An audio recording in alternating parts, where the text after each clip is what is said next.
There are moments in life when the soul whispers, but the world is too loud to hear it, and yet there are a few, very few, who hear something deeper. If you are one of them, this is for you. There are things that happen to certain people not because they are cursed, but because they are called. Yes, called, not by the voice of man, not by society, not by approval, but by something older, something ancient, something buried deep beneath the surface of who you think you are. There comes a moment in every deeply lived life when something breaks. Not a surface scratch, not a passing sorrow, but a rupture so profound it echoes through the corridors of your being. It may come in the form of betrayal, loss, humiliation, abandonment, or a quiet moment when the world simply stops making sense. You look around and nothing fits, not the smiles, not the mirrors, not even your own name spoken aloud. This is not ordinary suffering. This is sacred disintegration, and in this place, this raw, unguarded space, you are no longer who you were, but not yet who you are becoming. It is the in-between, the threshold, the wilderness. The world teaches you to numb it, to move on, to get over it.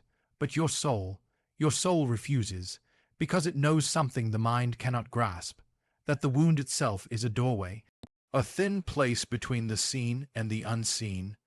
Through that wound, through that gaping, unspeakable ache, something begins to whisper, not from the outside, from deep within.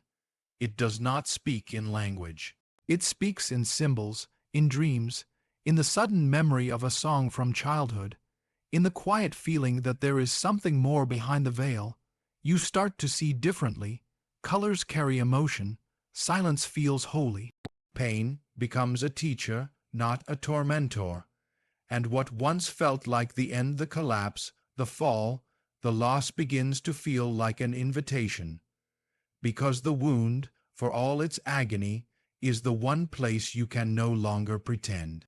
There you are stripped of illusion, stripped of the masks, stripped of the roles and performances that kept you comfortable, but also caged, and it is there, in that exposed, sacred vulnerability, that something ancient starts to stir.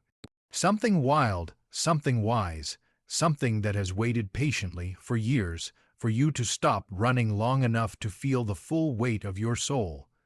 There is a silence that finds you, not the peaceful kind, but the heavy kind. A silence that wraps around your life like fog, slowly removing the landmarks you once trusted. Friends drift away. Family becomes unfamiliar. The world continues to spin, but somehow you are no longer on its axis. You are not alone because you chose it. You are alone because something chose you. There is a calling beneath the noise, beneath the relationships, beneath the routines. And this calling does not shout.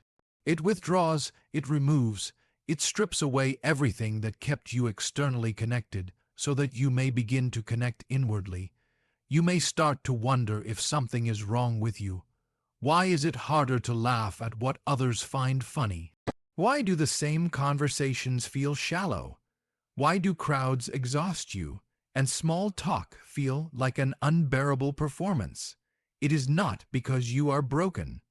It is because the soul has decided it's time. Time to go inward. Time to descend into the deeper layers of self. Layers that cannot be accessed when you are constantly performing, pleasing, pretending. This isolation is not punishment. It is preparation. Because there are truths that can only be discovered in solitude. There are parts of you waiting to be remembered that cannot speak when the room is full. And so the room empties, not out of cruelty, but out of necessity. There's a strange ache in this kind of solitude. It's not the absence of people. It's the absence of who you used to be when you were with them. Your reflection begins to shift. You stop seeing yourself through others' eyes and start seeing with eyes you forgot you had. Eyes that look inward, eyes that dream in symbols, eyes that long for meaning, not validation. The outer world no longer mirrors you, so you are forced to build an inner world strong enough to hold you. And in this inward pilgrimage, something quiet begins to bloom. You hear the wind differently. You see the sky not as background but as presence. You start to feel the pull of something vast, something intelligent, something hidden in plain sight.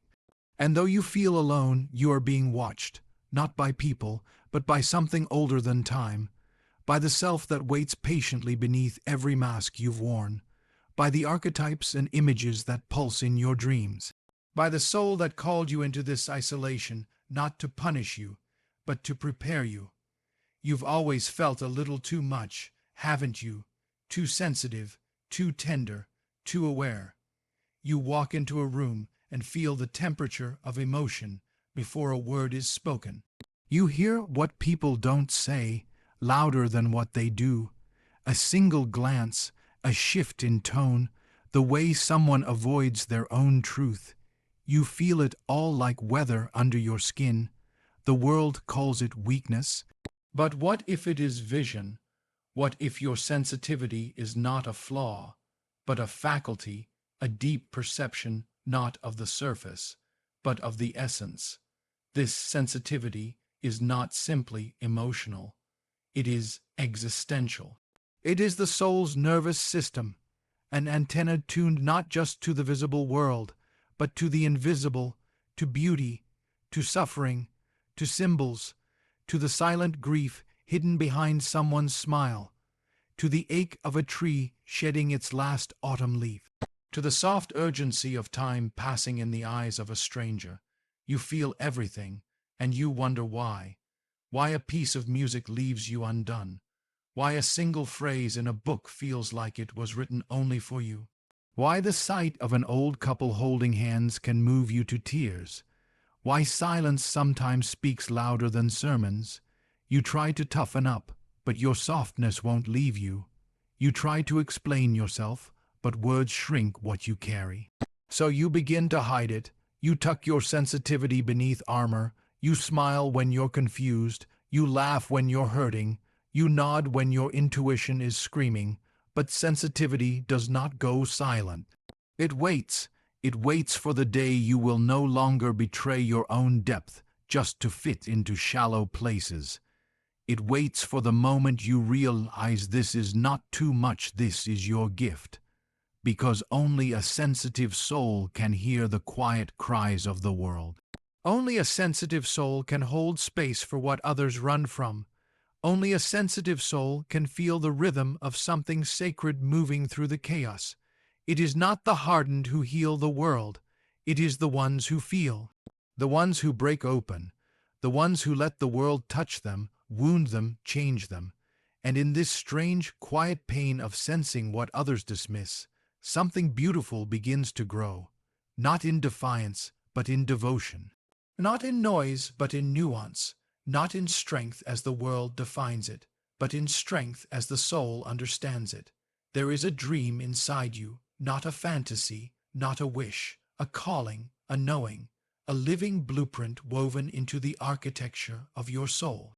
And no matter how many years pass, no matter how far you drift from it, it does not leave you. It waits. You've tried to silence it. You've buried it under jobs, responsibilities, practicality, even logic. You've told yourself it was childish, foolish, unrealistic. You've given it a funeral without flowers, and still it rises. At night, it visits you in strange dreams. During the day, it tugs at you in fleeting moments when you hear someone else living it, and your heart aches not with jealousy, but with recognition. When you see a symbol, a scene, a phrase that unlocks something ancient inside you. When you're alone and the silence becomes too honest to ignore. This dream isn't always convenient. It doesn't care about timelines, approval, or predictability. It lives in a different realm, the realm of soul, where meaning is more important than money, and truth is more urgent than success. And sometimes it hurts, not because it is broken, but because you are not living it. There's a quiet sorrow in the parts of you that have learned to survive without expression. A silent mourning for the life unlived, the voice unspoken, the path unexplored. Others may not understand. They will ask you to be realistic. They will point to the risks, the statistics, the odds. They will hand you their fears wrapped in the language of love. But this dream does not answer to fear. It answers to something deeper, to the myth you are meant to live, to the sacred agreement you made before you had a name. And this is why it won't die, because it is not separate from you. It is you, the truest you, the you beneath all the shoulds and musts and compromises. Sometimes it flickers like a candle, other times it roars like a storm, but it never fully leaves. It is stitched into your bones, etched into your heartbeat, hidden in your handwriting, calling you from behind every excuse, every detour, every delay. You wonder if it's too late, but the soul doesn't keep time the way clocks do. It only asks, will you come home to it, not with fanfare, but with honesty, not in perfection, but in permission, not all at once, but one brave breath at a time. There are moments that defy logic. Moments when the veil between the inner world and the outer world grows thin, when something happens, so precise, so timely, so deeply meaningful, that you pause, not because it makes sense, but because it moves something in you that you cannot name. A number that appears again and again. A stranger who speaks the very words you were afraid to say aloud. A dream that bleeds into daylight. A song that finds you in the exact moment you need it, as if time had conspired to send you a message. These are not accidents, they are not coincidences, they are synchronicities. The rational mind will dismiss them, the world may call them random, but your soul knows better, because behind every synchronicity is a whisper, a nod from the unconscious, a thread connecting your inner life to the larger tapestry of existence. They do not shout, they do not insist. They arrive quietly, like ancient messengers clothed in ordinary events. But you feel them, you recognize their signature, even when you don't understand their meaning. And that recognition, that shiver down the spine, that flutter in the chest, is the signal that something beneath the surface has been touched.